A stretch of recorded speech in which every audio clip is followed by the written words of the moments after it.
It's very common in Little Wargame to hear this topic come up of how can we grow the game. And one facet that people always seem to take it to, and it's a very simplistic mindset that I'm hoping to address in this video, is the idea of advertising. They think, and here's the train of logic, I'll break it down. It goes as follows. Well, I play Little Wargame, and I enjoy Little Wargame. So if we spent the money in advertising, we could get more people to come in and play a Little Wargame. And then once they're here, they'll see that the game is great. They'll stay. The numbers will keep increasing. Then eventually we'll hit a critical mass, and there'll be so many people playing that we never have to worry about there being too many people or not enough people playing, and then people will be able to play games and interact with each other, and the community will be self-sufficient and thriving, and it will just keep going up. That's the idea, is that we can't get enough people. Maybe advertising can attract the people. So there's a couple flaws with this approach, and the first one I'm just going to give out right now, which is, according to Google Analytics data, Little Wargame, for the past while now, about the past year, has averaged something like 7,000 to 8,000 users per month. Now, what's interesting is that those aren't 7,000 to 8,000 users. They're actually 7,000 to 8,000 new users, as in new sessions, new people clicking the game, finding the game, signing up to the game, people who are coming over from Russian streams, and some people who are coming over from Addicting Games, and other people like direct from social media, and my friend told me about it, and schools, and things of that nature. And the problem is, we're getting new people. So the logic that we need to spend the money so that we can increase the number of people who are coming in, it kind of falls flat, because when you look at lobbies where on downtimes it's 20 to 30 people and on uptimes we're at 50 to 60, maybe close to 70 people, that doesn't seem to be reflective of 7,000 people. But if you divide that by 30, 700 by 3, we've got about like 233 people who are coming in each day. It's not surprising that the lobby is what it is. But when you think about it that way, also keep in mind that's 233 new people per day. So the first part that advertising fails to address, and maybe I'll get into it in a separate video, but a tangent for now will suffice, is retaining people. It's not that we can't get new people. New people are finding this all the time. The word of mouth for Little Wargame is fantastic. 7,000 new people a month is great. That's just according to the data analytics from Google. If we take a look at the search engine optimizations, when people look for browser RTS, Little Wargame is like number 2 or number 3. Like only paid advertisements are up there and above that. You look for RTS, yeah, if you look, like small Wargame shows up. Sometimes there's so much content out there, there's so much like pull, that if you look up Great Little Wargame, which is another mobile app that exists, another game that exists, sometimes Little Wargame comes up inside of that. People are making plenty of content. If you put in something like Rax, you'll get StarCraft stuff, but you'll get also some Little Wargame stuff. The problem is not advertising in the sense that we're reaching out and not finding enough people. It's partially that when the people come in, they're not staying. 233 new people a day is enough that they should be able to stay, especially when we have search engine optimization to the extent that we do. Browser. You don't think people are looking for RTS games or browser games or things of that nature? Look, I've got some news for you. People say that that's another angle people take, is that, well, maybe it's the money aspect. Maybe if we spend the money, then we can run ads. That's the ad and advertising, right? It's not just like, great, it's great that people are making content and putting stuff out there and word of mouth and all that's wonderful, but what if we could just like make some ads, like maybe get some Google ads or some prime time YouTube ads. Let's get some of that. One of the issues with that is that, again, this is simplistic because most of the people, I guarantee the majority of people who are watching this video, have never paid for or experienced the costs that are attendant in running ads. I actually have. You're talking about, if you want an ad campaign to reach a couple thousand extra people, if you want to have an impressions rate of tens of thousands of people with conversion rate of very, very low percents, we're talking like 1 to 4%, and new people are coming in based on seeing those ads, and you happen to make them. First, you have to make the ads yourself. If you don't make the ads yourself, you're paying for somebody else to make the ads. That's expensive on top of what this is. Second off, you're paying not just for the ads, but where they show up, how often they show up, how many weeks do they show up, and all of this costs money. It can easily cost thousands of dollars if you want to hit the niche market of, I'm looking for a browser, video game, 18 to 34-year-old, because those are male, because those are the primary demographics of Little Wargame. Those are very expensive areas to advertise towards. Lots of people would love to be able to hit that marketing segment, and there's a lot of people trying to compete for those eyeballs because they have disposable income. There tends to be a lot of them. A majority of them, either that disposable income is because they're single or because they take their hobbies very seriously. And also, if you look at the other analytics data inside of LittleWarGame, we're attracting people who are really interested in peripherals and technology and video games and hardcore gamers. People who identify as hardcore gamers are looking for LittleWarGame. And all of these sections are very, very, they're already niche. And then inside of that niche, there's a huge spread of people who are in the marketing business trying to get advertisements for those exact eyeballs, the same eyeballs of people that we're trying to attract for LittleWarGame.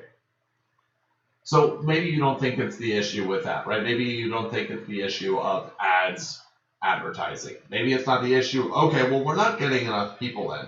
But the issue is nevertheless that, okay, well, maybe we can, no. And that's where people kind of stop. They think if we could get some more funding, then everything would be fine. But I would like to present the idea of what would happen, for instance, if we were to go on Steam. Most people don't know what Steam Greenlight process entails. I've talked to other small independent games owners, and they have sizes and lobbies that are comparable to LittleWarGame, and not just, this is one example, Istrolig, but there are many other examples that come to mind, and all of those people have said that the process on going on Steam generated a lot of positive attention, but they experienced something that's very similar, and this will sound familiar if you're from an RTS background. And this is the thing that maybe if you're new to RTS backgrounds or LittleWarGame is your first real-time strategy game, you haven't experienced this before, but it's actually the fact that LittleWarGame is a difficult game, and the fact that people show up, and most people are flavor of the month attendees. Now, I'll explain both of those concepts. They're kind of intertwined. So, flavor of the month attendees simply means that, let's say LittleWarGame does get on Steam. It does release. It is very popular. 1 week later, there is another Steam release. There are other indie Steam releases. There are other major AAA company releases. There are other people who are trying to hit the same jackpot. And people who are not of a mentality to stay and stick with one game will find another game that they want to play. That is the majority of people. By signing into an RTS, and this is the part that I'll get into now, you are something of a hardcore gamer, a hardcore player, a player who plays what I call lifestyle games. What I mean by lifestyle games is this, and this is something that more experienced people for whom this isn't their first RTS, or for whom they've experienced this in other communities, can relate very strongly. So most people, when I say lifestyle games, like most people are flavor of the month gamers. There's no shame in that. You can be a variety streamer, you can do whatever you want to. How you enjoy what you enjoy with the money that you spend, perfectly fine. It's just that that's not relevant to the conversation of LittleWarGame. LittleWarGame's real-time strategy as such, it invites these lifestyle gamers. And lifestyle gamers are people who they play a game, and they play that game and a very small subset of other games, and they play them a lot. A lot. Like, if you're the kind of person who is in the lobby every day, if you're in the lobby more days of the week than you are not for LittleWarGame, then you are a lifestyle gamer for LittleWarGame. Now, you can be a lifestyle gamer for, I was a lifestyle gamer for Dance Dance Revolution for like 5 out of the last 15. For 15 years, I had played the game, and for like the last 4 years, I just did that more days than I didn't in an arcade. And just play Dance Dance Revolution. And if you're putting that much time and effort and focus into any one game, you find that your ability to be like a flavor of the month, try this, try that other thing gamer decreases. And that puts you out of the loop of understanding the people who aren't inside your niche. And this is where experienced people will understand that this isn't the first trip to the rodeo. Let's say you have a friend. You introduce them to, let's say, LittleWarGame. They play LittleWarGame. When they play LittleWarGame, if they play against anybody that you know, as a more experienced person introducing them, they are probably going to lose. They are probably going to lose and feel bad in how quickly and badly they lose. The process of skill improvement is very difficult in real-time strategy games, even in LittleWarGame, where it is made a little simpler than in other games of its same genre.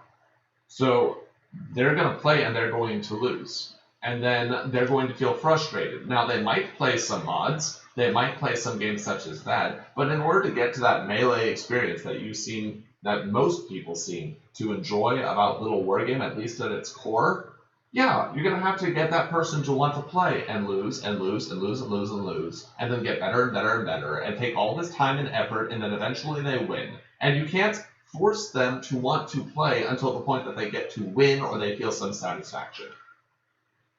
The exception to this rule are people who come from other RTS games where they've already experienced this. And so here's the problem. You think, if we get people to play the game, they'll play it and they'll see why I love it, and then they'll love it just as much. Not all people are so constituted.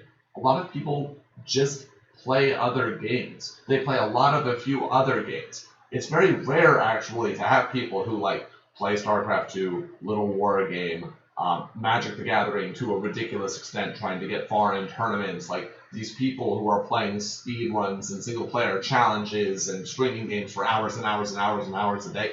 Those kinds of people all collect themselves easily into being people who enjoy games like LittleWarGame because they reward you the more that you play them. But it's not the case that it rewards the person who's here to dip in and dip out and see if they like it or not. So we'll get into that next area. Here's what I think. A lot of people, when they approach advertising, they think, well, okay, it's not about the money, because that's expensive, and it's not about the eyeballs, because we have enough eyeballs, and it's not about the type of game, because I can get my friend interested, and then they dip out. Maybe it's the game's difficulty. What is it then? What's left?